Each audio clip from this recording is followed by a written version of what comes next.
Mencuci makanan jelas adalah cara terbaik untuk memastikan makananmu bebas serangga. Setuju? Belum tentu. Saat makan stroberi lagi, cobalah lupakan apa saja yang mungkin ikut kamu kunyah. Merendam stroberi di air garam sebelum memakannya bisa membantu membasmi hama yang tertinggal. Cukup masukkan stroberimu ke air garam, lalu periksa lagi beberapa saat kemudian. Yang akan kamu temukan di stroberi itu mungkin agak lebih mirip film horor daripada cemilan lezat. Belatung kecil merayap di buah-buah segarmu. Apa yang sebenarnya terjadi? Belatung kecil menjijikan ini sama sekali bukan belatung. Mereka adalah larva lalat buah. Bayi lalat buah kecil yang menggeliat melarikan diri dari bak air garam. Bukan cuma larva yang bisa kamu temukan di stroberi. Ulat dan laba-laba juga diketahui sering bersembunyi di tempat yang manis dan lezat ini. Tanpa sadar, kita juga berpotensi memakannya. Tapi, kalau kamu mau, ada cara yang ampuh untuk menguji makanan-makananmu. Untuk mengujinya di rumah, yang kamu butuhkan hanyalah air garam dan sejumput kesabaran.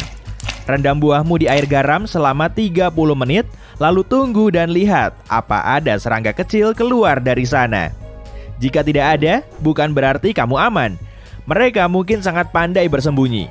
Lalat buah suka bertelur di buah matang, dan kita sudah memakannya sejak lama. Para ilmuwan meyakini tak ada potensi bahaya dari memakan serangga, dan alasan mereka kuat, yaitu karena ada serangga di semua makanan kita. Ulat sering ditemukan di apel, dan terkadang kamu baru sadar sedang memakan apel berisi ulat saat melihatnya menatapmu balik. Lalat buah juga tidak cuma bertelur di stroberi. Mereka bertelur di berbagai jenis buah. Persik, anggur, dan bahkan ceri contohnya. Tapi pengujian air garam bukanlah hal baru. Cara ini sudah dilakukan para petani selama bertahun-tahun. Para petani secara teratur memeriksa hasil panen mereka di air garam untuk memastikan kebersihannya. Tapi apakah artinya selama ini kamu memakan larva-larva serangga tanpa kamu sadari? Sayangnya, iya. Kabar baiknya, makhluk kecil ini tak akan merusak buahmu dan kamu tak akan melihatnya begitu saja. Sedikit tambahan protein serangga tak akan berdampak buruk ke jus buahmu kalau kamu tidak keberatan sesekali mengunyahnya. Tapi, aku tidak terlalu menyarankan kamu membersihkan stroberi menggunakan air garam karena rasa manis yang kamu idamkan bisa hilang. Sebaiknya, gunakan air tawar untuk membantu menghilangkan sisa-sisa pestisida dan serangga di luar. Prosedurnya sama seperti cara kita mencuci tangan, selama 20-30 detik. Ini cara yang bagus untuk menjaga rasa buahmu dan menghilangkan sisa-sisa zat berbahaya di kulitnya. Cuka dan air juga sama-sama ampuh. Tapi, aku lebih suka melihat serangga kecil di makananku ketimbang laba-laba besar merayap di sana. Lihatlah kaki panjang ini dan mata besar itu. Sebuah keluarga di Britania Raya membeli seikat pisang matang di toko dekat rumah mereka pada tahun 2016. Tanpa menyadari, ada tamu tak terduga yang juga ikut pulang bersama mereka. Laba-laba ini keluar dari sarang dan menjelajahi rumah baru mereka, membuat keluarga itu ketakutan. Pisang ini berasal dari Brazil, dan laba-laba pengembara Brazil ini sesuai namanya datang jauh-jauh ke Britania Raya. Tak heran, keluarga itu harus mengosongkan rumah mereka demi menyingkirkan laba-laba tak diundang, dan mungkin tak akan beli pisang lagi. Faktanya, di semua buah dan sayuran akan selalu ada serangga yang ditemukan di dalam dan di luarnya. Jika serangga kecil yang merayap dari buah membuatmu geli, sayangnya harus kusampaikan, kamu sudah memakannya dengan senang hati selama ini. Selama bertahun-tahun, pewarna makanan merah dibuat dari satu sumber, kumbang kecil. Kumbang ini biasanya hidup di Amerika Selatan dan telah digunakan untuk mewarnai apapun, mulai dari kue sampai permen, bahkan sampai ke secangkir kopi favoritmu beberapa tahun lalu. Jika memakan kumbang membuatmu merinding, yang perlu kamu sadari hanyalah E120 atau merah alami 4 di kemasan makanan. Jadi, serangga yang lezat tak akan masuk ke mulutmu. Perusahaan besar sudah berhenti menggunakan pewarna makanan jenis ini, tapi bukan berarti kita akan berhenti memakan serangga. Warna berkilau di permen favoritmu juga berasal dari kutu lak betina India. Kumbang ini meninggalkan zat yang kemudian dikerok dari pohon untuk dijadikan lak kering. Di banyak negara, memakan zat ini adalah hal yang sangat umum dan banyak ilmuwan meyakini kita harus memakan lebih banyak serangga. Di Thailand, Tiongkok, dan Jepang, menemukan jangkrik dan ulat sutra yang menggugah selera dan siap makan merupakan pemandangan biasa di jalanan. Di Australia, suku aborigin memakan semut madu dan lundi wiceti yang ternyata penuh nutrisi. Tapi untuk sekarang, aku tetap memilih madu lebah saja.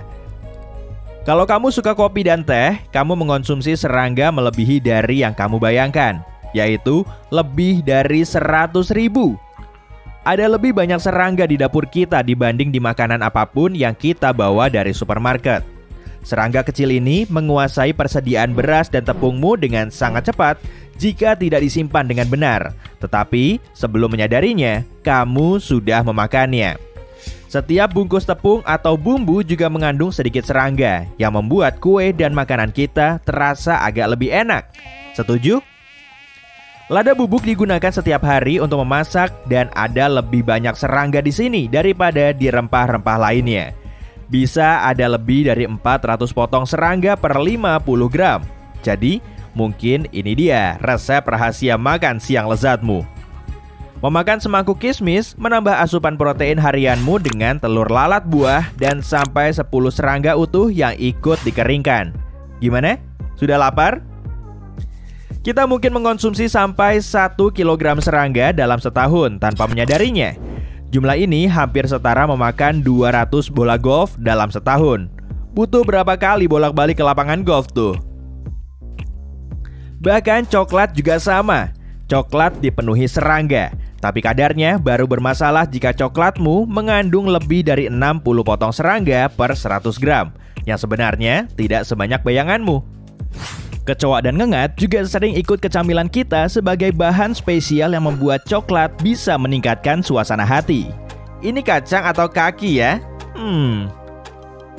Orang-orang yang alergi coklat mungkin sekarang agak lega.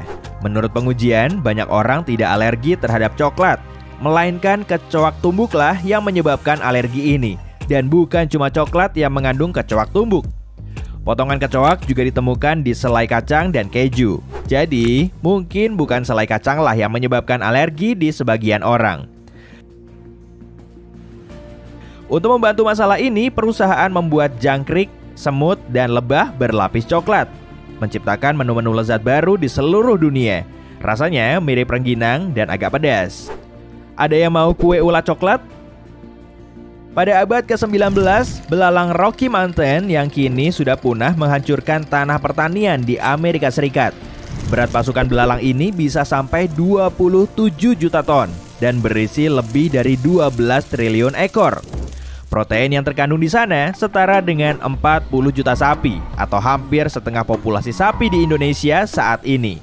Wah, bisa bikin berapa burger belalang ya? Rekor dunia Guinness menetapkan pasukan belalang ini sebagai hewan dengan kumpulan terbesar yang pernah ada. Rekor ini sulit dikalahkan. Aku agak kasihan sama orang yang harus mengabsen semua belalang ini. Dengan hampir 2000 jenis serangga yang bisa kamu makan, masalah yang ada bukanlah kapan kamu mau memakannya, melainkan bagaimana caranya. Serangga kaya akan protein, lemak sehat, vitamin, dan mineral. Jadi, kita sebenarnya harus makan lebih banyak serangga. Ilmuwan meyakini serangga akan menjadi bagian dari menu makan normal baru dalam beberapa tahun. Ternyata, memakan serangga bisa jauh lebih bermanfaat bagi planet ini daripada membuka peternakan. Hama ini sedang naik daun di seluruh dunia saat ini, dengan beragam restoran menawarkan jangkrik renyah sebagai hidangan pembuka. Jika kita sudah mengunyahnya setiap hari tanpa kita sadari, apa salahnya kalau sekalian memesannya dari restoran? Taco kecoa yang didampingi ulat bambu crispy mungkin menjadi hidangan yang bisa dipesan anak-anakmu di restoran favorit mereka kelak. Dan kamulah yang dianggap aneh oleh mereka. Mama dulu makan sapi. Aneh banget sih.